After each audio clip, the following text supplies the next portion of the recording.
Hi, everybody. Somebody asked me, who is Francis Lewis? Well, there's a school named for him in Queens. Some of you know that. I live in New York.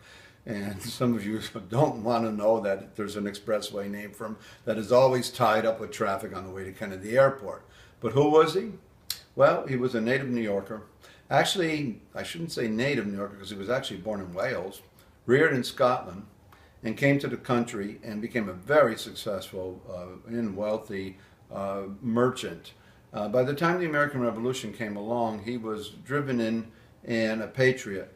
He was one of the New York delegates to the Continental Congress, the assembly, which at that time was in Kingston, New York, not in Albany where it is today, the capital, or the colonial capital of Kingston, had pretty much the delegation from New York, Philip Livingston and, of course, Francis Lewis, were wealthy people, and they represented, yes, the colonies, but at the same time they knew that they had pretty good ties to the business community. They didn't want to upset the ship so much, if you will. Well, anyway, Francis Lewis was able to really do a lot at the Continental Congress. He persuaded a lot of people by his views on the Enlightenment. He was a product of the Enlightenment. He had studied in Scotland, was very well educated in Oxford, and by the time the revolution started, he was well on board.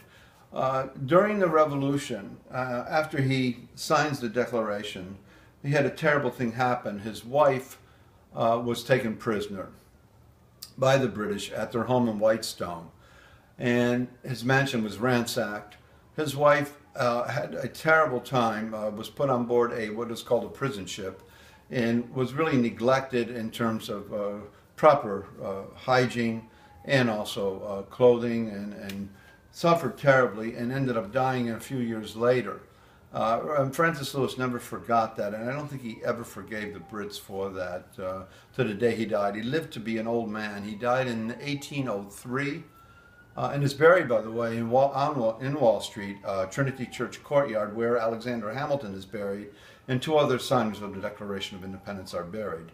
So he is an unsung hero. He's not well known, but you know, being the historian that I think I am, I enjoyed doing the research on him, and I learned to appreciate the struggles in life, and he certainly is an exemplar of that.